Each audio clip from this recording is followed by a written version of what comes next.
விடுதலை சிறுத்தைகள் போன்ற சமூக நீதி இயக்கங்கள் வலுப்பெறுவதுதான் விளிம்புநிலை மக்களுக்கு பாதுகாப்பு, தொழிலாளர்களுக்கு பாதுகாப்பு, பெண்களுக்கு பாதுகாப்பு. வலதுசாரி இயக்கங்கள் வலுப்பெற்றால் தேசத்திற்கே ஆபத்து, பெரும் தீங்கு விளை. அப்படின்னா இடதுசாரி அரசியலையும் நீங்கள் புரிந்து கொள்ள வேண்டும். வலதுசாரி அரசியல் என்றால் என்ன என்பதையும் நீங்கள் புரிந்து கொள்ள வேண்டும்.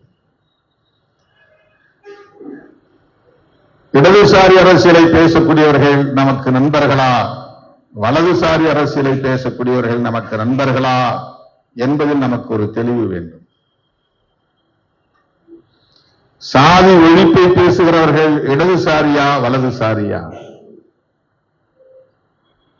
சாதி பெருமை பேசுகிறவர்கள் இடதுசாரியா வலதுசாரியா? சாதி ஒழிப்பை பேசுகிறவர்கள் இடதுசாரிகள், சாதி பெருமை பேசுகிறவர்கள் வலதுசாரிகள். இடதுசாரிகள் என்றால் முற்போக்கான சிந்தனை உள்ளவர்கள், வலதுசாரிகள் என்றால் பிற்போக்கான சிந்தனை உள்ளவர்கள். அது என்ன முற்போக்கான சிந்தனை, பிற்போக்கான சிந்தனை? பிற்போக்கான சிந்தனை என்றால் 2026 இருக்கிறவன் 2000 வருஷத்துக்கு பின்னால இருந்த சமூகம் போல் இந்த சமூகம் இருக்க வேண்டும் என்று விரும்பக்கூடியவனாய் இருப்பான். 2000 வருஷத்துக்கு பின்னால இந்த சமூகம், 2000 வருஷத்துக்கு முன்னாடி, பின்னால்னா வருஷத்தை எழுதும்போது அப்படிதானே எழுதுவாங்க, 2026, 2027, 2028. அப்படி பின்னால வந்தா 26, 25, 24, 23, 22, 2000, 1000, 500, 400, 300 என்று இப்படிதான் போகும். இதுதான் பிற்போக்கு.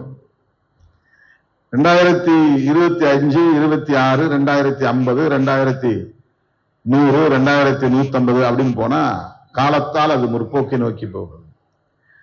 பின்னால் போகிற காலம் பழமைவாதம் இருந்த காலம், பெண்களை அடக்கி ஒடுக்கி வைத்திருந்த காலம், ஏழை எளிய மக்கள் படிக்கக்கூடாது என்று சுரண்டி வைத்திருந்த காலம், சாதி அடிப்படையில் ஒடுக்கி வைத்திருந்த காலம், அதையெல்லாம் தகர்த்து விட்டுத்தான் 20ஆம் நூற்றாண்டிலே எல்லோருக்கும் கல்வி, எல்லோருக்கும் அதிகாரம் என்று நம்முடைய முன்னோர் போராடத் தொடங்கி இன்றைக்கு அதை நாம் நுகர்ந்து வருகிறோம்.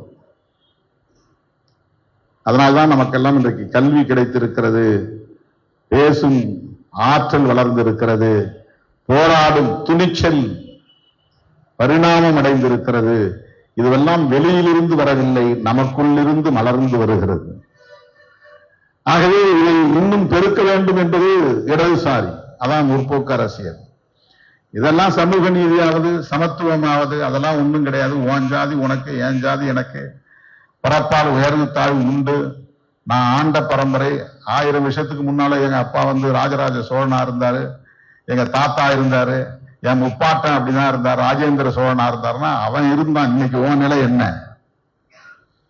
அதை அந்த பழம்பெருமை பேசுவது, சாதி பெருமை பேசுவது, அதை நோக்கி போவது என்பது பிற்போக்குத்தனமான அரசியல். அதுதான் வலதுசாரி அரசியல். அது மதவாத அரசியல், சாதியவாத அரசியல், பிற்போக்குவாத அரசியல். புரட்சியாளர் அம்பேத்கர், தந்தை பெரியார் போன்ற மாமனிதர்கள் பேசிய அரசியல் தான் இடதுசாரி அரசியல். விடுதலை சிறுத்தைகள் கட்சி முற்போக்கான சிந்தனைகளை கொண்ட ஒரு இயக்கம், ஒரு இடதுசாரி அரசியலை பேசுகிற இயக்கம். ஆகவே நாம் யாரோடு இணைந்து செயலாற்றுவது என்பதை தேர்வு செய்வதற்கு கூட நமக்கு ஒரு அரசியல் புரிதல் தேவைப்படுகிறது.